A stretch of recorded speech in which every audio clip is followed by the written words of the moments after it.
তো এ দেখতে পারেন বন্ধুরা সিলিং ফ্যানটা যে কীরকম করে ঝাটকা মারছে চলছে যখন, তো এটা একটু প্রবলেম আছে। চলো বন্ধুরা আপনাদেরকে এটা আমি দেখিয়ে দিই। তো দেখতে পাচ্ছি বন্ধুরা ফ্যানটা আমি এখানে নিয়ে নিয়েছি, এবার এটা আমি পুরোপুরি খুলে নিচ্ছি। তো এখানে আমার খোলা হয়ে গেছে নাটগুলোকে, এবার এটা আমি এখানে ওপেন করে নিয়েছি। ওপেন করার পর এখানে দেখতে পাচ্ছেন যে বেয়ারিংগুলো আছে সেটা একদম পুরোপুরি নষ্ট হয়ে গেছে। তো এখানে আমি বেয়ারিংগুলোকে পুলার দ্বারা আমি এখানে চেঞ্জ করে নেবো।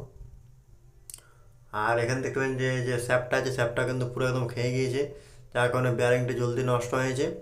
আর এই যে ঝাটকাটা ছিল সেই ঝাটকাটা মারতে ছিল।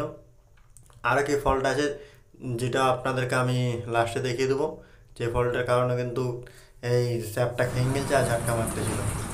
তো এখানে আমি এটা আছে সেটাকে আমি পাঁচ করে নেবো। একটা ছোট্ট পাড়া যে রেজিগুলো থাকে যেগুলো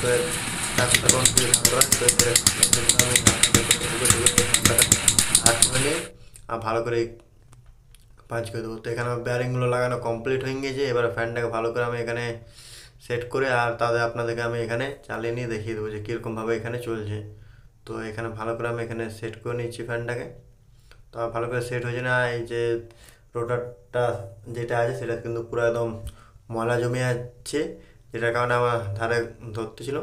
তো এখানে আমার পুরো একদম কমপ্লিট সেট করা হয়ে গেছে। এবার দেখতে পাচ্ছেন কি সুন্দরভাবে ফ্রিলি একদম হাত দিয়ে ঘুরছে। এবার আপনাদেরকে আমি এখানে লাগিয়ে নিয়ে সরাসরি চালিয়ে দেখিয়ে দিচ্ছি যে আগে যেরকম ঝাটকা মারছিল সেরকম কোনো এখানে ঝাটকা মারছে না, একদম স্মুথলি এখানে দেখতে পাচ্ছেন যে চলছে। এবার বন্ধুরা এখানে যে আছে আগে রাবারটা ছিল না, আর এখানে যে আঁশকিট যেটাতে ফ্যানটা টাঙা আছে সেটা কিন্তু ভালো করে ছিল না। তো সেটাকে আমি সব ঠিক করে দিয়েছি। এবারে আপনাকে চালিয়ে দেখিয়ে দিয়েছি যে আগে যেরকম ঝাটকা মারছিল সেরকম কিন্তু কোনো ঝাটকা মারেনি, কিছুই হয়নি। তো আশা করি বন্ধুরা ভিডিওটা আপনাদের ভালো লেগেছে। ভালো লেগে থাকলে অবশ্যই কিন্তু লাইক সাবস্ক্রাইব করবেন। ধন্যবাদ বন্ধুরা।